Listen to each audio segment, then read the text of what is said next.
ఆ యవనస్తుడితో నేను చెప్పాను, ఇది భయంకరమైన చీకటి కనిపించిందయ్యా, భయంకరమైన ఊపిలో ఉండిపోయావు, రైటా రాంగా, ఎందుకు ఈ దర్శనం కనిపించిందో తెలియదు. ఒకవేళ నా దర్శనం అబద్ధమా లేదా నా కళ అబద్ధమా, అది కన్ఫర్మ్ చేసుకుంటా నీకు ఫోన్ చేశానంటే అప్పుడు చెప్తున్నాడు నాతో, అయ్యా నిజంగా నేను ఎవరినో ఒక అమ్మాయిని ప్రేమించాను, ఇక ఆమెనే చేసుకోవాలి. ఓరు బాబు అనుకునే, నువ్వు అనుకుంటే జరిగిపోద్దారా అనుకున్నా, నేను అనుకుని వదిలేశాను.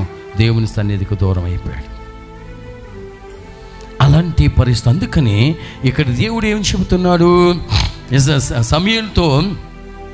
సమూయేలు ప్రజలకు చెప్తున్నాడు, అయ్యా ఇప్పుడు కాదు, మీకు మంచి రాజును దేవుడు సమకూరుస్తాడు, మీరు మంచి రాజును నీకు దేవుడు మీకు ఇస్తాడు, అప్పుడు వరకే మీరు ఓపిక పట్టుకుని ప్రార్థన చేయండి. లేదండి మాకు రాజు కావాలి, ఒరే ఓ సంవత్సరం ఆగురా బాబు పెళ్లి చేద్దాం, లేదు ఇప్పుడే చేసుకుంటా, ఒరే కనిపెట్టుకోరా మంచి భార్య కావాలని ప్రార్థన చేసుకోరా, లేదండి నేను ఇప్పుడే చేసేసుకుంటా, ఒరే అలా కాదు బాబు నువ్వు కనిపెట్టుకుని ప్రార్థన చేయ, దేవుడు మంచి, లేదండి ఇప్పుడే చేసుకుంటాను. దేవుడు ఎవరినొకరు తగిలిస్తాడు ఆడికి, అప్పుడు ఏడుతారు. ఒక సంవత్సరం ఆగినా బాగుండేది, తొందరపడిపోయి కాలు జారిపోయింది, చేయి జారిపోయింది, కాలు జారిపోయింది, మనసు జారిపోయింది అనుకుని ఈయన ఏడుస్తా కూర్చుంటారు.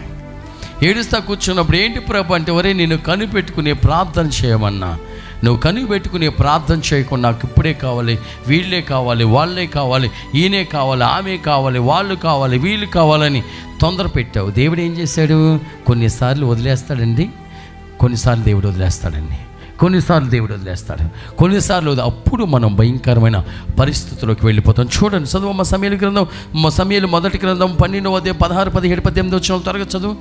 ఇంకొక క్షణమే ఇచ్చటనే నిలువుడు, మీ ఎదుటనే యావే చూపబోవు మహాశ్చర్యమును కూడా తిలకింపుడు, ఇది గోధుమ పంట కాలము కదా. ఇక్కడ అంటున్నారు, ఓరే మీరు దేవుణ్ణి నిర్లక్ష్యం చేశారు ప్రజలారా, మీరు దేవుని చిత్తాన్ని కనిపెట్టలేదు, అసలు మీరు దేవుడు అంటే భయం లేకుండా జీవిస్తున్నారు. ఉండండి, దేవుడు ఏంటో మీకు అర్థమవుతుంది, దేవుడు ఇప్పుడు చేయబోయే అద్భుత కార్యం ఏంటో చూడండి. మీరు ఎన్నాళ్ళు ప్రార్థన చేయండి చేయండి అంటే చేయట్లేదా, దేవుని చిత్తాన్ని కనిపెట్టండి కనిపెట్టండి అంటే కనిపెడతలేదా? ఇంకా మీకు ఎన్నిసార్లు చెప్పాలి, నేను ఎన్నిసార్లు దేవుని చిత్తాన్ని కనిపెట్టమని చెప్పాలి, ఎన్నిసార్లు ప్రార్థన చేసుకోమని చెప్పాలి, ఎన్నిసార్లు దేవుడు మనల్ని ఏ మార్గంలో నడిపిస్తాడో కనిపెట్టుకుని ప్రార్థన చేయమన్నగా మీరు ఏంటో దేవుడు అంటే నిర్లక్ష్యం, ఏంటో ప్రార్థన అంటే నిర్లక్ష్యం, విశ్వాసం అంటే నిర్లక్ష్యం. ఏదన్నా శోధన వచ్చిందనుకో, ఏదన్నా వ్యాధి వచ్చిందనుకో, ఏదన్నా సమస్య వచ్చిందనుకో, ఏదైనా ఆటంకాలు వచ్చాయనుకో, ఏం చేయాలి, మనం కనిపెట్టుకోవాలండి. దేవుని చిత్తాన్ని మనం తెలుసుకోవాలి. నేను ఈరోజు అమ్మ మన బాధను బట్టి గౌక్కుని టెన్షన్ వచ్చేది, ఏదో అమ్మ ఏం జరిగిపోద్దని. తర్వాత మనం ఏం చేయాలంటే, మనకు దేవుడు ఉన్నాడుగా, దేవుడు సహాయం చేస్తాడు కదా, దేవుడు ఉన్నాడు కదా, మనకు దేవుడు తోడ్పడతాడు కదా. అందరిలాగా నేను భయపడతామేంటి, అందరిలాగా నేను, అందరూ కంగారు పడి రాజుగారు మొక్కమన్న విగ్రహానికి మొక్కేశారు, అందరూ కంగారు పడి రాజుగారికే మొక్కమంటే మొక్కేశారు. కానీ శద్రకు, మెషకు, అబేద్నెగోలు కానీ దానియేలు కానీ కంగారు పడ్డారా? లేదండి. మీరేం చేసుకుంటారో చేసుకోండి, మేము కనిపెట్టుకుని ప్రార్థన చేస్తాం. మీరు చంపేస్తారా, చంపేసుకోండి, అగ్నిలో పడేస్తారా, పడేసుకోండి, లేకపోతే సింహాల బోన్లో వేస్తారా, వేసుకోండి, కానీ మాకు దేవుడు ఏ దారి చూపిస్తే ఆ దారిలోకి మేము వెళ్తాం. ఒకవేళ సింహాల బోన్లోకి వెళ్ళిపోమంటే సింహాల బోన్లోకి వెళ్ళిపోతాం, లేకపోతే ఒకవేళ సింహాలు తినేస్తే అంటే తినేయని, ఒకవేళ అగ్నిలో కాలిపోయే పరిస్థితి వస్తుందా, కాలిపోని, కానీ మేము దేవుడు ఏది చెప్తే అది మాత్రమే చేస్తాం. దేవుడు ఏది చెప్తే అది మాత్రమే మేము చేస్తాం. యేసయ్య ఏం చెప్తే అది మాత్రమే చేస్తామని దేవుని చిత్తాన్ని కనిపెట్టే వాళ్ళు చేశారు. ప్రైజ్ ది లార్డ్, హల్లెలూయా. అలాగే మనకు ఓపిక ఉండాలి, ప్రార్థన పరులైన మనకు ఓపిక ఉండాలి, విశ్వాసులమైన మనకి ఓపిక ఉండాలి, దేవుని వాక్యాన్ని వినే మనకి ఓపిక ఉండాలి. ఓపిక లేకపోతే ఓ స్త్రీ వచ్చింది, పోతే కిసికెచ్చేస్తుంది, అలా దెయ్యం అన్న, అంతే. చెప్పిందంట్లా, మనం చెప్పిందంట్లా, అమ్మా నువ్వు తగ్గించుకోవాలమ్మా, మనం దేవుని సన్నిధిలో ఉన్నాం కదమ్మా, ఇది ఎవరిది కాదమ్మా, అందరం పని చేస్తేనే దేవుని పని అవుద్దమ్మా, ఎవరైనా ఏమన్నా తగ్గించుకుని మన పని మనం చేసుకోవాలమ్మా, ఎవరైనా ఇబ్బంది పెట్టినా తగ్గించుకుని మన పని, ఆయన ఎందుకంటాడు, ఆయన పిలవాలి, ఏమని పిలవాలి, ఆయన పని పిలిస్తున్నారు పని చేయమంటే ఎవరు చేయమని చెప్తారమ్మ. ఇది దేవుని మందిరం అంటే ఇసుకి ఏమందని లే ఇక్కడి నుంచి ఎలా అన్నంతే. బైబిల్ చదువుకుంటున్నప్పుడు ఓపిక లేని మనుషులు, ఓర్పు లేని మనుషులు, సహనం లేని మనుషులు, ప్రేమ లేని మనుషులు. అందుకని విశ్వాసులు ఓర్పు కావాలి, ప్రార్థనలు ఓర్పు కావాలి, విశ్వాసంలో ఓర్పు కావాలి, బైబిల్ కూర్చుని చదవటంలో ఓర్పు కావాలి. తొందరపాటు ఉండకూడదు, కంగారు పడిపోకూడదు, ఆందోళన చెందకూడదు. కరెక్ట్గా దేవుడు మనతో ఏం మాట్లాడుతున్నాడో తెలుసుకోవాలి. యేసయ్య మనతో ఏం మాట్లాడుతున్నాడో తెలుసుకోవాలి. జీవం కలిగిన దేవుడు మనతో ఏం మాట్లాడుతున్నాడో తెలుసుకోవాలి. ఎవరు అలా తెలుసుకున్నారో తెలుసా?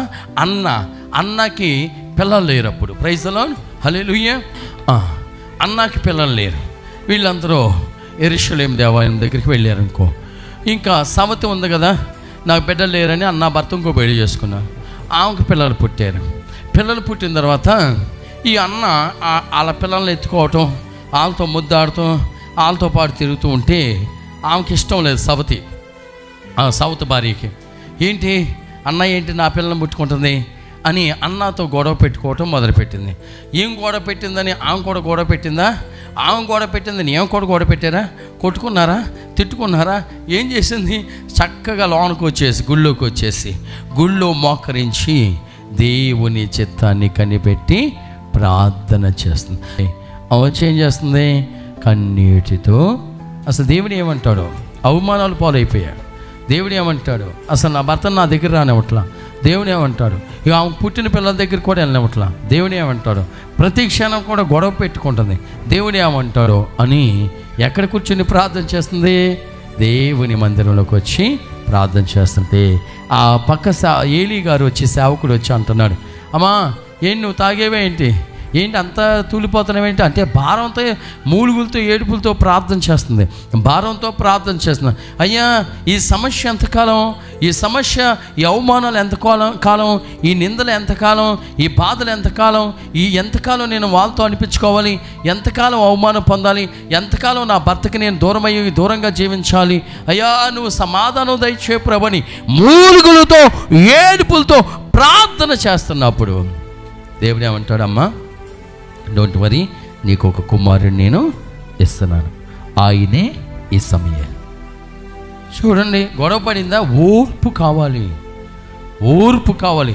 కార్యాలు జరిగినా జరగకపోయినా ఓర్పు కావాలి. కార్యాలు కొంతమంది అన్నిసార్లు గుళ్ళకి వెళ్ళాం కదా, నడు భూత వైద్యుల దగ్గరికి వెళ్తాం. చెడిపోతావు, జాగ్రత్త. భూత వైద్యుల దగ్గరికి వెళ్తే వాళ్ళని ఇంటికి తీసుకొచ్చావా, అస్సలు మనకు అది పడదు. అంతే. ఒకవేళ నువ్వు తీసుకొచ్చి వాళ్ళ దగ్గరికి వెళ్ళి భూత వైద్యుల దగ్గరికి వెళ్ళి, లేకపోతే భూత వైద్యులను తీసుకొచ్చావా, నీ కొంపకు నువ్వు నువ్వెట్టుకున్నట్టే. నీ కొంపకి నువ్వు నువ్వెట్టుకున్నట్టే. నీ కొంపకి నువ్వు నువ్వు పెట్టుకున్నట్టే. నేను అంటున్నాడు, ఈ రోజు మంచిది, ఆ రోజు మంచిది, అది రోజు ఇచ్చేలా అమ్మ ఊరే బాబు నీకు దండం రా బాబు. నీవు అట్ట అంటే నేనెట్టా ప్రార్థన చేయి, నువ్వు అది మంచిది ఇది మంచిది అనుకో, మన ఇద్దరికి సెట్ అవ్వదు, అన్ని అరిష్టాలు జరుగుతాయి, వస్తావా నా దారిని వచ్చా అని చెప్తాను. నేను అదే చెప్పేది. ఆ రోజు మంచిది కదా, ఈ సమయం మంచిది కదండి, ఆ సమయం మంచిది కదా, అదేలా చేయాలండి, అది ఎలా చేయాలండి, అది పద్ధతి అండి, ఇది పద్ధతి అండి, అప్పుడు పెళ్లి చేసుకోవాలి, ఇప్పుడు పెళ్లి చేసుకోవాలి. నువ్వు వస్తావా? ప్రార్థన చేసి నా దారిలోకి రా, నేను ప్రార్థన చేస్తాను. లేకపోతే నీ దారిలోకి అయితే నేను రాను. నీ దారి ప్రకారం నీ దారిలోకి వచ్చి నన్ను ఎట్లా చేయమంటే నేను చేయను. అది జరగదు, అది అరిష్టమైపోతుంది. జీవం కలిగిన దేవుడు ఉన్నాడు, మహిమ కలిగిన దేవుడు ఉన్నాడు, అద్భుతాలు చేసే దేవుడు ఉన్నాడు. మన కోటానికి వెళ్తా అన్నారు ఫాదర్ గారు, నా 5-6 సంవత్సరాల క్రితం చూసినప్పుడు మీరు అందంగా ఉన్నారు, ఇప్పుడేంటి ఎట్లా అయిపోయారు అన్నారు. ఇప్పుడేంటి ఎలా అయిపోయారేంటి అన్నారు. కళ్ళు చూసి నా మొహం చూసి ఏంటి ఇట్లా అసలు ఒక రూపమే లేదు నీ ఫేస్కి అన్నారు. అయినా పర్వాలేదమ్మా, నేనంటే చాలామంది అభిమానం ఇష్టం, నా మొహాన్ని చూసి ఎవరు నన్ను అభిమానించరు, నా ఆధ్యాత్మికమైన జీవితాన్ని చూసి అభిమానిస్తారు అని చెప్తాం. వీళ్ళ ఇంట్లో మా రూమ్లో ఫోటో ఉంది, చూడు ఫాదర్ గారు ఎట్టా ఉండాడు, ఎట్ట అయిపోయాడు అన్నారు అని చూపిస్తూ ఉంటారు నా ఫోటో. నేనేం ఫీల్ అవ్వను, ఎందుకంటే ఎప్పుడు కూడా ఆత్మ అనేది బలంగా ఉంటుంది, ఎప్పుడు కూడా ఆత్మలో సంతోషపడతాం, ఎప్పుడు కూడా దేవుడు మంచి ఆరోగ్యాన్ని ఇస్తాడు, ఎప్పుడు కూడా దేవుడు మంచి పాలన ఇస్తాడు. ఒకవేళ నీరసించి ఒక అరగంట పడుకున్నా, అరగంట తర్వాత మళ్ళీ లేచి దేవుని సేవ చేయగలిగిన శక్తి దేవుడు ఇస్తాడు. ఇంకెందుకు మనకు భయం? ఈ తోలు నలగైపోతే ఏముందమ్మా, అయిపోని. ఈ జుట్టు ఊడిపోతే ఏముంది, అయిపోని, ఊడిపోని, ఏమైంది, ఏమీ అవ్వదు. కానీ ఎప్పుడు ఈ ఆత్మ మాత్రం సిద్ధంగా ఉండాలి. మంచి హృదయం కలిగి ఉండాలి, దేవుని యందు భయభక్తులు కలిగి ఉండాలి, విశ్వాసంలో బలంగా ఉండాలి, విశ్వాసంలో శక్తిమంతులుగా ఉండాలి. Praise the lord. Hallelujah, hallelujah. చదువమ్మా, సమయం చదువుతాలే. ఇది గోధుమ పంట కాలము కదా, అయినను అంటే సమూయేలు ఇశ్రాయేలుతో ఒరే మీరు దేవుని చిత్తాన్ని కనిపెడతలేదు, ఏదో తొందరగా వెళ్ళిపోతున్నా, ఏదో జరిగిపోవాలని చూస్తున్నా. అలా కాదు, దేవుడు ఉన్నాడు, ఆయన ఎప్పుడు ఏ కార్యం చేయాలో ఆ సమయంలో కార్యం చేస్తారు, మీరు దేవుని చిత్తాన్ని కనిపెట్టాలి అని చెప్పి చూడండి. ఇప్పుడు దేవుడు ఏ అద్భుతం చేయబోతున్నాను, ఇప్పుడైనా దేవుని మాట మీరు నమ్ముతారా అని చెబుతూ ఈ మాటలు చెప్తున్నాడు. చదువమ్మా. అయినను ప్రార్థన విని యావే ఉరుములతో వాన కురిపించును, దీనిని బట్టి మీరు రాజు కావాలనని అడుగుట వలన ప్రభు ఎదుటెంత చెడ్డ పని చేసితురో తెలుసుకొందురు అని. చూడండి, మీరు రాజు రాజు కావాలి కావాలి కావాలి అంటున్నారు, ఇప్పుడు అసలు ఇప్పుడైనా మీరు నమ్ముతారా దేవుడు ఒక అద్భుతం ఈ క్షణంలో? ప్రభా నువ్వు వర్షాన్ని కురిపించమంటే దేవుడు వర్షాన్ని కురిపించేస్తాడు. ప్రభా ఉరుములను మెరుపులను కురిపించమంటే దేవుడు ఉరుములను మెరుపులను కురిపిస్తాడు. అమ్మ వింటున్నారా? Praise the lord. అర్థమవుతుందమ్మా? మనం దేవుని చిత్తాన్ని కనిపెట్టాలి, ఓర్పు కలిగి ఉండాలి. ఏదైనా సమస్య వచ్చినప్పుడు ఆ సమస్య గురించి ప్రార్థన చేస్తూ దేవుడు ఈ సమస్యను ఎలా తొలగిస్తాడా అని చూసుకుంటూ ఉండాలి. దేవుడు ఈ సమస్యను ఎలా తొలగిస్తాడా అని చూసుకుంటూ ఉండాలి. దేవుడు నాకు ఈ విషయం గురించి ప్రార్థన చేస్తే కదా దేవుడు నాకు ఎలా సహాయం చేస్తాడా, ఏ రూపంలో సహాయం చేస్తాడా, ఏ విధంగా సహాయం చేస్తాడా అని తెలుసుకుంటూ ఉండాలి. అందుకని ఇశ్రాయేల్ ప్రజలు ఏమన్నారు, ఇక్కడ రాజు కావాలి రాజు కావాలి రాజు కావాలి. అలా కాదు, దేవుని చిత్తాన్ని మీరు కనిపెట్టాలి. చూడండి, నేను దేవుని చిత్తాన్ని కనిపెట్టి ఇప్పుడు ప్రభా వర్షాన్ని కురిపించమంటే దేవుడు వర్షాన్ని కురిపించేస్తాడు. ఇది ప్రభా ఉరువులు మెరుపులతో గంభీరమైన వర్షము వచ్చేయాలని కానీ వచ్చేది చూడండి అని ఎవరు చెప్తున్నారు? సమూయేలు, ఇశ్రాయేల్ ప్రజలు. ఎందుకంటే వాళ్ళకు స్థిరత్వమైన మనసు లేదు. ఇదిగో రాజు కావాలంటున్నారు, ఈ రాజు మంచోడు కాదంటున్నారు. ఒరే దేవుని చిత్తం లేకుండా రాజుని నేను మీకు దేవుడు మనకు రాజుని ఇచ్చాడుకో, ఆ రాజు వలన చాలా సమస్యలు ఏర్పడతాయి అన్నాడు. అలాగే ఏర్పడి ఎవరిని ఇచ్చారు దేవుడు? రాజుని సౌలుని ఇచ్చారు. సౌలు ఇప్పుడు రాజ్యాన్ని పరిపాలించడం మానేసి ప్రజల యొక్క అవసరతలను తీర్చడం మానేసి దావీదు వెనకాల పరుగు తీస్తుంది. దావీదుని ఎప్పుడు చంపేదామా, ఈయన ఎప్పుడు చంపేదామా, ఈడు మళ్ళీ రాజు అయిపోతే నాకేమీ కనుక్కుని అట్లా తిరుగుతూ ఉన్నాడు. చూడండి, మనుషులు ఎలా ఉంటారంటే, ఒక వ్యక్తి ధనవంతుడు కారు వేసుకెళ్తున్నాడు, నైట్ టైం కారు. వీళ్ళు ముగ్గురు దొంగలు ఆ కారు ఆపేసి, కారు దారిలో మధ్యలో నిలబడితే ఈ కారులో వెళ్ళైనా ఆపేసేసేసరికి వీళ్ళు అద్దాలు పగలగెట్టి, ఆ డ్రైవర్, కారు నడిపించే డ్రైవర్ వెనకాల ఇంకో ఆయన ఉన్నాడు. వీళ్ళు రాడ్లతో మొత్తం అద్దాలు పగలగొట్టి, అంటే డోర్ తీయమంటే తీయట్లా. అద్దాలు నేను చెప్పాను కర్నూలు నుంచి వస్తేప్పుడు, రే ఏదో డౌట్గా ఉంది మనకి, వాళ్ళ ఏమన్నా మధ్యలో మనుషులు ఎవరైనా ఆపేశారు గడవల్లో, నువ్వు కారు అద్దాలు తీయొద్దు, ఆపొద్దు, వెనక్కి తిప్పుకొచ్చాయని చెప్పాను నేను. ఆ రోజు జరిగింది కార్యం ఏంటిది? దొంగలు కాదు, ఏదో జరుగుతున్నట్టు నాకు డౌట్. వీడు తీసుకెళ్ళి పందుకు గుద్దాడు. అది పంది టక్కన లేసి, అంటే పంది అంత ఎత్తిగిరి డోముని పడింది, చచ్చిపోయిందేమో అనుకుని నేను పంది దగ్గరికి వెళ్ళాను. అది టక్కన లేసి దులుపుకుంటూ వెళ్ళిపోయింది. అది దులుపుడి సెక్షన్ అన్నమాట. కానీ దులుపుకుంటూ వెళ్ళిపోయింది. తర్వాత కారు చూస్తే కారు పప్పు అయిపోయింది, అద్దాలన్నీ పగిలిపోయినాయి. పోన్లేరు, ఎవరికి నష్టం కలగలేదు. అది మాత్రం అంత ఎగిరి కింద పడినా ఏంటిది? దులుపుడి సెక్షన్. నాకేం తగలలేదులే. ఇది లెక్క ఏంటి మనకి? లారీలు గుద్దులు, లారీలు వెళ్ళిపోయినా, ట్రాక్టర్ల పందుల మీద వెళ్ళిపోయినా లేచి వెళ్ళిపోతాయి. అంతే మన జీవితాలు కూడా అంతే. ఎంత కష్టం వచ్చినా ఇదేమిటి, ఎంత శోధన పెట్టినా ఇదేమిటి, అయ్యో మనం పాపం చేయటం వల్ల ఇలా జరిగా ఇదేంటి అనుకుని దులుపుకొని వెళ్ళిపోయేవాళ్ళు చాలామంది ఉన్నారు. అందుకని పందికి ముక్కు పుడక పెడితే ఎంత అసహ్యం ఉంటుందో, అలాగే స్త్రీ కూడా, హృదయ సౌందర్యం లేని స్త్రీ కూడా అదే టైపు. నువ్వు అందంగా ఉన్నాను అని నువ్వు అనుకున్నావు అనుకో, అందంగా ఉంటే ఉన్నావు. అందంతో పాటు ఏముండాలి? హృదయ సౌందర్యం కూడా ఉండాలి. చక్కగా ఉన్నావు, ఆ చక్కదనంతో పాటు ఏముండాలి? హృదయ సౌందర్యం కూడా ఉండాలి. అన్న మాకు ముసుకి నిద్రపోతున్నా, మెలుగు ఉన్నావా? Praise the lord. Hallelujah hallelujah. అన్నమ్మక్క లెంట్లో కొన్ని అంటే లెంటో తర్వాత వర్షాకాలం వేసంకాలం ఆ లెంటకు తగ్గట్లు ఆ డ్రెస్సులు ఉంటాయి అమ్మగారికి. యాసంకాలం ఈ డ్రెస్సులు, వర్షాకాలం ఈ డ్రెస్సులు, చలికాలం ఈ డ్రెస్సులు, తపస్కాలం ఈ డ్రెస్సులు. ఏంటక్క అసలు మారిపోతుంది డ్రెస్సులు అనుకుంటా ఉంటా. యాసంకాలం కదండి ఎండ రాకుండా, వర్షాకాలం కదా చలియకుండా, తపస్కాలం కదా లెంట్లో బాధాకరమైన డ్రెస్సులు వేసుకోవాలి అంటది. డ్రెస్సులకి సంగతి ఓకే, మరి ఆధ్యాత్మికమైన జీవితం అమ్మ మనది ఆధ్యాత్మికమైన జీవితం. వాడు అన్నాడు, మీతో మీ అబ్బాయి మీ ఫ్రెండ్ అలా, మా ఫ్రెండ్ అంటావు నువ్వు, అసలు మా ఫ్రెండ్ గ్రేట్, దేవుడు మా ఫ్రెండ్ దేవుడు అన్నాడు. కాదురా నిజమేరా, అది చిన్న పొరపాటు. ఏంటండి మీరు ఇంకోసారి అంటే మా ఫ్రెండ్ దేవుడు, మా ఫ్రెండ్ గొప్పోడు అన్నాడు. పనికి మాట్లాడు చూడో తెలుస్తుంది నీ ఫ్రెండ్ ఏంటో అన్నని. ఎంట్లా చెప్తే ఎంట్లా వినాలి. ఎందుకు చెప్పాడో ఫాదర్ గారు ఎందుకు మాట్లాడుతున్నాడో, దేవుడు ఎందుకు చెప్పించాడో, ప్రభు ఎందుకు చెప్పించాడో వినాలి. వింటే అప్పుడు అర్థం. ఆడు అసలు తలకాయ తీసేసినా నేను నమ్మను అంటాడు ఆడు. వాళ్ళ ఫ్రెండ్ అంట. దేవుడు నమ్మమని నమ్ముతాడా? ఒరే బాబా నువ్వు దేవుని సన్నిధికి రారా, దేవుడు నేను బతికిస్తాడు, నా దేవుని సన్నిధికి రారా, నీకు దేవుడు ఉద్యోగం, యూత్ కుర్రోళ్ళు దేవుడి సన్నిధికి రారా, దేవుడు నీకు ఉద్యోగం ఇస్తాడు, దేవుడి సన్నిధికి రారా, దేవుడు నీ సమస్యలు తీరుస్తాడని నేను రమ్మన్నాను అనుకో, గుడికి వస్తాడు.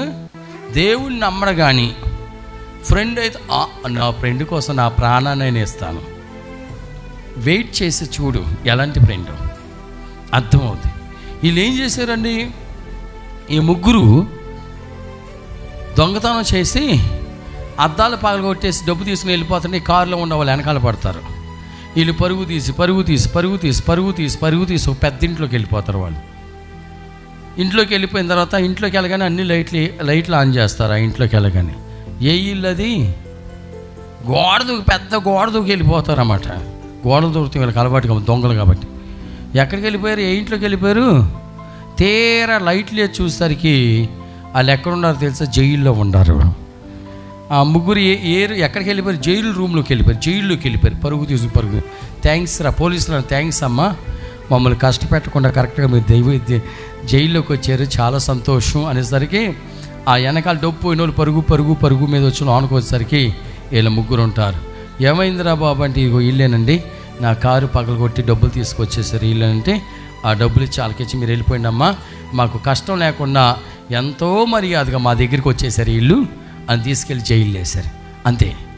పాపం చేసామనుకో, దేవునికి దూరంగా ఉన్నామనుకో, నన్ను ఎవరు చూడలేదుగా, నన్ను ఎవరు ఏమంటలేదు కదా, నాకేం అవ్వదని నువ్వు అనుకుంటా, ఒక్కసారి పడిపోయావంటే ఎక్కడ పడాలో అక్కడ పడిపోతావు, ఏమైపోవాలో అదైపోతావు, ఎక్కడ పడిపోవాలో అక్కడ పడిపోతావు. కాబట్టి జాగ్రత్త. దేవుడు మాట్లాడుతున్నాడు. చదువమ్మా. వారు సమూయేలుతో అంతటా సమూయేలు ప్రార్థింపగా ప్రభువు ఉరుములతో వాన కురిపించెను.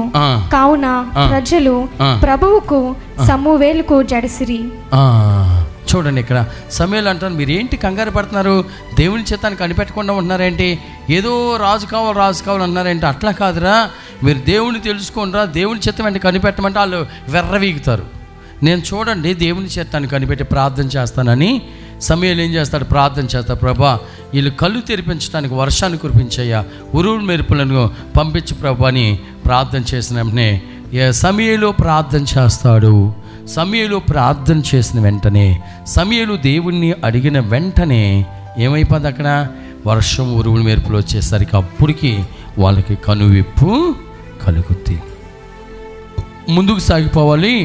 ఏదైనా అడిగినప్పుడు దేవుడు జవాబిచ్చే వరకు వేచి ఉండాలి అని చెబుతూ ఈయన ప్రార్థన చేస్తాడు. ప్రభా వీళ్ళు నా మాట వింటలేదు, వీళ్ళు నేను చెప్పింది వింటలేదు, ప్రభా నువ్వు ఇప్పుడు వర్షానికి, నేను ఇప్పుడు చూడండి ప్రార్థన చేస్తాను, వర్షం కురుస్తుంది అని ప్రార్థన చేసినప్పుడు ఏమైపోతుంది, అక్కడ వర్షం కురిసేసరికి అమ్మో నిజమేరా బాబు దేవుడు ఉన్నాడు, నిజంగా సమూయేలు ప్రార్థన దేవుడు ఆలకించి వర్షాన్ని కురిపి. వాళ్ళు అప్పటికన్నా తెలుసుకున్నారు, మనోళ్ళు అమ్మా, మనోళ్ళు కాదు నా వాళ్ళు అంటే నా చుట్టుపక్కల తిరిగేవాళ్ళు, ఎన్ని అద్భుతాలు చేసినా దెయ్యాలు ఎలగొడతాం చూసిన, చాలామంది మారు మనసు పొందిన, రూతుమే, కుమారే కుర్రోళ్ళే, వాళ్ళ హృదయం ఎట్లా మారద్దు అంటారమ్మా? వాళ్ళ జీవితాలు ఎలా మారుతాయి అంటారు? యాజోతమ్మ వాళ్ళ పరిస్థితి ఏంటో నాకేం అర్థం కావట్లేదు. వాళ్ళు ఎక్కడున్న వాళ్ళు అక్కడే మార్పు లేని జీవితాలు. మార్పులు యవ్వన కాలంలో ఉన్నప్పుడు ఎన్నిసార్లు వాక్యం వెంట నేను కన్నీరు కార్చాను. ఉద్యోగం చేస్తున్నప్పుడు ఎన్నిసార్లు బస్సులో ప్రయాణం చేస్తున్నప్పుడు కన్నీరు కార్చాను. ఉద్యోగంలో కూర్చుని నేను ఉద్యోగంలో రాసుకుంటున్న టైంలో ఎన్నిసార్లు కన్నీరు కార్చాను. ఉపవాసం ఉండి ఎన్నిసార్లు దేవుని సన్నిధిలో కన్నీరు కార్చాను. ఇదిగో నా ప్రయాణంలో ఉండి నేను ఎన్నిసార్లు కన్నీరు, నా జీవితం గురించి నేను కన్నీరు ఎన్నిసార్లు కార్చానో నాకే తెలీదు. అందుకని ఆ కన్నీటి విలువ ఏంటో తెలుసా? ఇప్పుడు మీ మధ్యలో దేవుడు నన్ను నిలబెట్టాడు. ఆ కన్నీటి వాల్యూ ఏంటో తెలుసా? దేవుడు మీ మధ్యలో నన్ను నిలబెట్టాడు. అందుకని కనిపెట్టుకుని మన ప్రార్థన చేస్తే కీర్తన 22:24 చదువమ్మా. కీర్తన 22:24. అతడు దీనులను చిన్న చూపు చూడడు, వారి శ్రమలను అనాధారము చేయడు, చూడండి, వారి నుండి తన ముఖమును దాచుకొనడు. చూడండి ఇక్కడ ప్రైజ్ ది లార్డ్. ఎప్పుడైతే మనం దేవుని కనిపెట్టుకుని ప్రార్థన చేస్తామో, ఎప్పుడైతే దేవుని పైన మనం ఆధారపడి ఉంటామో, ఎప్పుడైతే విశ్వాసంతో మనం కొనసాగుతామో, దేవుడు మనల్ని విడిచిపెట్టడం. మన ప్రార్థనను దేవుడు వ్యర్థము చేయడు. చూడండి, దీనతతో వచ్చి అన్నా మందిరంలో ప్రార్థన చేస్తుంది. దీనతతో ఎస్తేరు ప్రార్థన చేస్తుంది. రూతు దీన జీవితాన్ని, దీనత్వాన్ని కలిగి జీవించింది. ప్రభు వారిని విడిచిపెట్టాడండి, విడిచిపెట్టి. అందుకనే దీనులను దేవుడు విడిచిపెట్టడు. వారి ప్రార్థన ఎన్నటికీ వ్యర్థం కాదని దేవుడు చెప్తూ ఉన్నాడు. Praise the lord. Hallelujah, hallelujah. అందుకని మనం ఏం చేయాలంటే సామెతల గ్రంథం 22:5 చదువమ్మా. సామెతల గ్రంథం 22:5.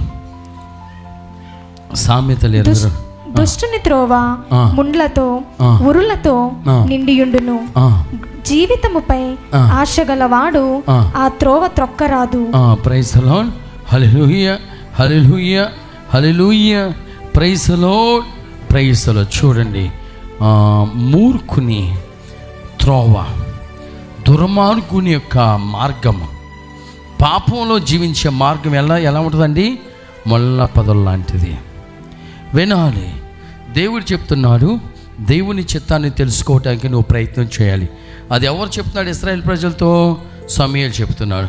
వాళ్ళు నమ్మకపోతే సమూయేలు, వీళ్ళు నా మాట నమ్మట్లేదు ప్రభా, నువ్వు అర్జెంటుగా వర్షాన్ని కురిపించు తండ్రి అనగానే దేవుడు ఆకాశవాక్యాలు నిప్పి వర్షాన్ని కురిపిస్తాడు.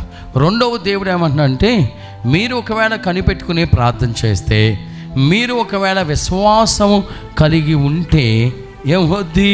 ఖచ్చితంగా దేవుడు మీ మొర్రను వదిలిపెట్టడు. అంటే మీ మొర్ర ఖచ్చితంగా దేవుడు వింటాడు. అందుకని మీరేం చేయాలమ్మా? నువ్వు గుడికి వచ్చావనుకో, నీ బలహీనతను బట్టి నువ్వు ప్రార్థన చేయి. ఆ బలహీనత ఎలా తొలగించాలో దేవుడు తొలగిస్తాడు. ఒకరోజు వచ్చి మానేసి, 2 రోజులు వచ్చి మానేసి, 1 వారం వచ్చి మానేసి, తర్వాత ఏం చేస్తా? మానేసి ఎలా కనిపెట్టుకుని నువ్వు ప్రార్థన చేస్తా? అయ్యో ఫాదర్ గారు ప్రార్థన చేయగానే ఇవ్వాలే కార్యం అయిపోవాలి. ఎలా అవుద్ది? దేవుని చిత్తం కావాలిగా. అవుతుంది కొంతమందికి, ఈరోజే జరిగిపోద్ది, రేపే జరిగిపోద్ది. నేను చెప్తాను, అమ్మా ఈ ఒక్కరోజు ఈ ప్రార్థన ద్వారా నీకు మేలు జరగలేదు అనుకుంటే మళ్ళీ రా, మళ్ళీ ప్రార్థన చేయించుకో. ఆ రోజు జరగలేదు మళ్ళీ రా, మళ్ళీ ప్రార్థన చేసుకో. చూడండి, మొన్న నాకు ఒక సాక్ష్యం, మొన్న ఇది వేలుపుచాల నుంచి ఆ సహోదరులు లేచి నిలబడమ్మ ఒకసారి. వేలుపుచాల నుంచి స్వర్ణలత అని వాళ్ళు నాకు అర్ధరాత్రి కాడ ఫోన్ చేశారు. ఈమె ఏమైందంటే అలా ఆయన చెప్పాడు నాకు, అలా ఆయన జకరియా గారు చెప్పారు. ఈమె ఆయన పని నుంచి వచ్చి పడుకుని సహజంగా 3 గంటలకో 4 గంటలు వేసి తర్వాత మళ్ళీ పనికి వెళ్ళిపోతాడంట. ఆ రోజు నిద్రపోయిన ఆయన మధ్యలో 1 గంటకు వేస్తే ఈ సహోదరి మంచం కింద పడిపోయి మాట రాకుండా ఆయాస పడిపోతుందంట. అంటే ఇంకా ఊపిరి లేని ఆమెలాగా గిరగిర కొట్టుకుంటుందంట. వీళ్ళు కళ్ళు తెరిచి చూసరికి భార్య పక్కన లేకపోయేసరికి అసలు ఎక్కడికి వెళ్ళిందా ఏంటని కంగారు పడి కిందకు చూసేసరికి మంచం కింద పడి కొట్టుకుంటూ మాటలు లేని పరిస్థితిలో ఉందంట. వీళ్ళకి ఏం చేయాలో తెలియక అర్ధరాత్రి కాడ ఏం చేయాలో తెలియక పిల్లల్ని పిలిచి ఇంకా అంటే ఆయన అంటున్నాడు ఇంకా చనిపోయింది, ఇంకా మాకు ఆమె ఇంకా ఊపిరి లేదు, ఇంకా చనిపోద్ది. ఎందుకంటే అంత భయంకరమైన ఆవేశం. హార్ట్ ప్రాబ్లం వచ్చినప్పుడు ఎలా ఆవేశపడతారో అలా ఆవేశపడిపోయిందండి. ఈయన ఇంకే బ్రతకదు అనుకునే పరిస్థితిలో వాళ్ళ అబ్బాయి వాళ్ళందరూ కూడా ఏమని ఆటోలో వేసుకుని అక్కడ ఆర్ఎంపీ డాక్టర్ దగ్గరికి వెళ్ళి తలుపు కొట్టారంట. అక్కడ ఆ ఏరియాలో భయంకరమైన చేతబళ్ళు, డాక్టర్లు కూడా లేకరంట ఆ టైంలో. అమ్మ ఎవడైనా చేతబడి చేసి ఎవడు వచ్చాడేమో, ఎవడైనా తలుపు కొట్టి నిమ్మకాయ ఇంట్లోకి ఇస్తుతాడేమో, లేకపోతే ఎవడైనా తలుపు కొట్టి బొమ్మను తయారు చేసి ఇంట్లోకి ఇస్తూ ఏ డాక్టర్ దగ్గరికి వెళ్ళినా ఆ డాక్టర్లో లేకలేదంట. నాకు ఫోన్ చేశారు ఫాదర్ గారు, ఏమందంట అమ్మా ఇంకేం చేయాలో తెలియక ఫాదర్ గారికి ఫోన్ చేయమంటావా అని అడిగారంట. ఏమన్నా ఏమి మాట్లాడలేక చేయమని తల ఊపిందంట. అప్పుడు నాకు ఫోన్ చేశారు. చూడండి, ఆయనైతే చెప్తున్నాడు, నా భార్య చనిపోయింది అనుకున్నాం మేము. అంత భయంకరమైన ఫోర్స్గా ఏమైపోయిందో తెలియదు కానీ బీసుకుపోయి ఆయాసంకి పడి భయంకరమైన పరిస్థితులకు వెళ్ళిపోయింది అని చెప్పారు. నాకు ఫోన్ చేశారు, నేను ప్రార్థన చేశాను. నేను అప్పుడే నేను కోటానికి వెళ్ళొచ్చి అలా పడుకున్నాను. అర్ధరాత్రి ఎంతో 1 గంట మరి ఆ టైం నేను చూసుకోలేదు కానీ అప్పుడే వచ్చి అలా పడుకున్నాను. ఫోన్ వచ్చింది. ఈయన ఏడుస్తున్నాడయ్యా, నా భార్య మాట్లాడలేకపోతుంది, తనకు కూడా అమ్మాయి ఇవ్వమ్మంటే ఆయాసపడిపోతుంది, ఆయాసం పడుతుంది, మూలుగుతుంది, ఆయాసపడిపోతుంది, భయంకరమైన పరిస్థితుల్లో ఉందని ప్రార్థన చేశా. దేవుణ్ణి అడిగా. హాస్పిటల్ తీసుకెళ్ళారు. హాస్పిటల్ ఎవరు ఓపెన్ డోర్లు తీయలే. ఇంకా మళ్ళీ వాళ్ళు రావాలంటే ఏలూరు రావాలి. ఈ ఏలూరు వచ్చేలోపు ఏమైపోతుందని వాళ్ళ కంగారుతో హాస్పిటల్ ఎవరు లేకపోయేసరికి మళ్ళీ ఇంటికి తీసుకెళ్ళి ఇంట్లో పొడికేసి నాతో ప్రార్థన చేయించుకుని తర్వాత తైలం ఉంటే ఆ తైలం కొంచెం నోట్లో పోసి ఆ తైలం గుండెకి రాశారంట. దేవుని బిడ్డలారా, ప్రార్థన అంటే మీరు ఏదో ఆషామాష అనుకుంటున్నారు. ఒక్కసారి ఫాదర్ గారు కలిసి చిన్న ప్రార్థన చేస్తే నేను బాగుపడతానని విశ్వాసం కలిగిన ప్రతి ఒక్కరి జీవితంలో దేవుడు కార్యం చేశాడు. ఈరోజు నేను దేవుని సన్నిధికి వెళ్ళి ఈరోజు నేను ప్రార్థనలో పాల్గొంటే దేవుడు నాకు సహాయం చేస్తాడని ప్రార్థన విలువ తెలవాలే. ప్రార్థన విలువ తెలుసుకోండి. మీరందరూ కూడా ప్రార్థన విలువ తెలియకుండా ఉన్నవాళ్ళు చాలామంది ఉన్నారు. ఈ ప్రార్థన చేస్తే జరుగుద్దంటావా, ఈ ఫాదర్ గారు ప్రార్థన చేస్తే జరుగుద్దంటావా, ఈయన ప్రార్థన చేస్తే జరుగుద్దంటావా, లేకపోతే ఒక ఆదివారం ఏదో గుడికి వెళ్ళి వచ్చేస్తే సరిపోద్ది అనుకుంటావా, లేకపోతే ఏదో వెళ్ళి అయ్యా మా అబ్బాయి బాగోలేదు కొంచెం తల మీద చేసి ప్రార్థన చెయ్యండి అంటే జరిగిపోద్దంటావా అని ప్రార్థన అంటే నిర్లక్ష్యం కలిగిన వాళ్ళైనా ఉన్నారు. యేసుప్రభు ఇలా చూశాడు, దెయ్యం వెళ్ళిపోయింది. యేసుప్రభు ఇలా చూశాడు, దెయ్యం వెళ్ళిపోయింది. లిగమ్మ అన్నాడు, చచ్చిపోయిన వాళ్ళు లేచాడు. దేవుడు అంత శక్తి. దేవుడు ఏలియా ఏమన్నాడు, అబ్రహాము ఇస్సాకు యాకోబుల దేవా నీ అగ్నిని ఈ మాంసం మీదకి పంపించి ఈ మాంసాన్ని కాల్చివే అన్నాడు. ఎవరు? ఏలియా. క్షణకాలంలో అగ్ని వచ్చి ఆ మాంసాన్ని కాల్చేసింది. పవరమ్మ. చిన్న ప్రార్థన చాలు కొన్ని సమయాల్లో, చిన్న ప్రార్థన సహాయం చాలు కొన్ని సమయంలో. చిన్న ప్రార్థన నీ ప్రాణాన్ని కాపాడితే, చిన్న ప్రార్థన నిన్ను బ్రతికిస్తుంది. చూడు, నేను అప్పుడు ప్రార్థన చేశాను. ప్రార్థన చేసిన తర్వాత వాళ్ళు తైలం రాశారు, అంతే. నిద్రపోయింది. తెల్లారి లేచిందమ్మ. నిద్రపోయింది, తెల్లారే లేచింది. నేను ప్రార్థన చేస్తే అయ్యా బాగానే ఉంది, ఫోన్ చేస్తే బాగానే ఉంది. చూడండి, చనిపోయిద్ది ఇంకెక్కడికి తీసుకెళ్ళ దక్కదో అనుకుని ఇంటికి తీసుకొచ్చి ప్రార్థన చేయించుకుని ఆ చిన్న తైలం బాటిల్ ఆ కొంచెం నోట్లో వేసి గుండెకి ఆ తైలం రాసిన వెంటనే నేను ప్రార్థన చేసినంతే ఒకలాంటి మొత్తం ఆమెను ఆవరించేసింది. పడుకుంది, ఆయాసం లేదు, ఏం లేదు, చక్కగా నిద్రపోయింది. తెల్లారి లేచింది. మళ్ళీ తెల్లారి హాస్పిటల్కి వెళ్తే అమ్మ రిపోర్ట్లన్నీ కూడా నార్మల్గా ఉంది. Praise the lord. దేవుడు పూర్తి స్వస్థత ఆమెకి ఇచ్చాడండి. దేవుడు పూర్తి విడుదల ఆమెకి ఇచ్చాడండి. దేవుడు పూర్తి ఆరోగ్యము ఆమెకి ఇచ్చాడు. చనిపోయే వ్యక్తిని దేవుడు బ్రతికించాడు. చనిపోయే వ్యక్తిని దేవుడు బ్రతికించాడు. అందుకని ప్రార్థన విలువ ఏంటో కొంతమందికి తెలియదు, ప్రార్థన శక్తి ఏంటో కొంతమందికి తెలియదు, ప్రార్థన బలం ఏంటో కొంతమంది. అందుకని చిన్న విషయంలో కూడా మనం ప్రార్థన పైన ఆధారపడి ఉండాలి. అందుకని ఇక్కడ వాక్యం ఏం చేస్తుంది, దుష్టుడు నడిచే మార్గములో ముళ్ళు ఉంటాయి. అది తెలుసుకుని మనం ఎక్కడికి వెళ్ళిపోవాలంట, పక్కకి వెళ్ళిపో. అంటే మంచివాడు ఏం చేస్తాడు, ఈ మార్గంలో మనం వెళ్తే మన జీవితం నాశనం అయిపోద్దురా. అయ్యా ఏనండి కుర్రోళ్ళు, ఈ మార్గంలో నేను వెళ్తే, ఈ పాపపు మార్గం నేను వెళ్తే నా బ్రతుకు నాశనం అయిపోద్ది. ఏం చేయాలి, నాశనం అయిపోద్దని ఏం చేయాలి, పక్క మార్గంలో వెళ్ళాలి. అందుకనే దేవుడు చెబుతున్న మాట ఏంటంటే, ఈరోజు దేవుని బిడ్డలారా, దేవుని చిత్తాన్ని కనిపెట్టి మనం ముందుకెళ్ళిపోవాలి. అదే సమూయేలు ఇజ్రాయేలు ప్రజలతో చెప్తున్నాడు, అయ్యా మీరు తొందరపడవద్దు, దేవుని చిత్తం ఏంటో మీరు కనిపెట్టండి, మీరు కంగారు పడవద్దు, దేవుని చిత్తం ఏంటో కనిపెట్టండి అంటే వాళ్ళు ఇంకా ఆయన తొందర చేస్తానే ఉన్నారు. అప్పుడు సమూయేలు వర్షం కురవాలని ప్రార్థన చేసినప్పుడు, వర్షం కురిసినప్పుడు వాళ్ళు తెలుసుకుంటారు, నిజమే సమూయేలు చెప్పే మాట నిజమే, మనం దేవుని చిత్తాన్ని కనిపెట్టాలంటున్నారు. రెండవది, దేవుని చిత్తాన్ని కనిపెట్టి మనం ప్రార్థన చేస్తే మన ప్రార్థనను దేవుడు తీసివేయడు, ఖచ్చితంగా దానికి జవాబును యేసయ్య అనుగ్రహిస్తాడు.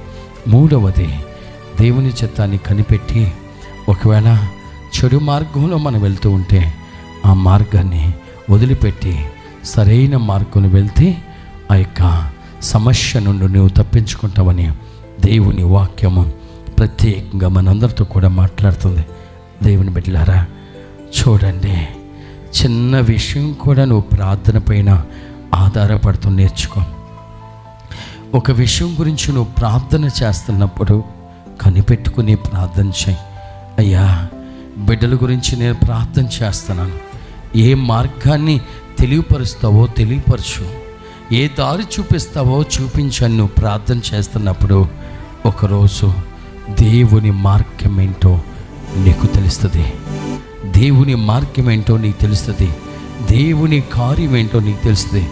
ఒకవేళ నువ్వు రోగంతో బాధపడుతున్నావా, ఒకవేళ వ్యాధితో బాధపడుతున్నావా, నువ్వు కనిపెట్టుకుని ప్రార్థన చేస్తే ఆ రోగానికి దేవుడు ఒక పరిష్కారం దయచేస్తాడు. ఆ రోగం నుండి దేవుడు నిన్ను స్వస్థపరుస్తాడు.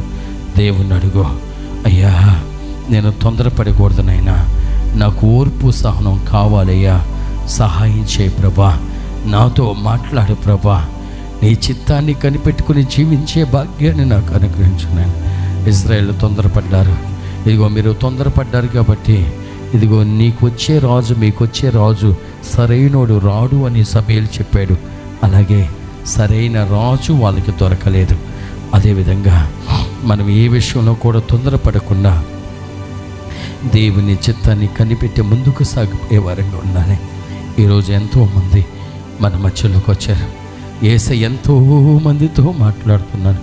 హల్లెలూయా హల్లెలూయా హల్లెలూయా హల్లెలూయా హల్లెలూయా కన్నీ మాట్లాడుతున్నాడు. ఈరోజు యేసయ్య చెయ్యి విడిచిపెడితే మనం ఎప్పుడు ఇక్కడ ఉండేవాళ్ళం కాదు, ఎప్పుడో మన జీవితాలు మాయమైపోయాయి. దేవుడు గొప్పవాడు, నన్ను ప్రేమిస్తున్నాడు కాబట్టి దేవుడి సమయంలో ఎక్కడికి నేను నడిపించాడు. దేవుడు గొప్పవాడమ్మా, యేసయ్య నీ మొర్రను విన్నాడు కాబట్టి యేసయ్య నిన్ను ఎక్కడికి నడిపించాడు.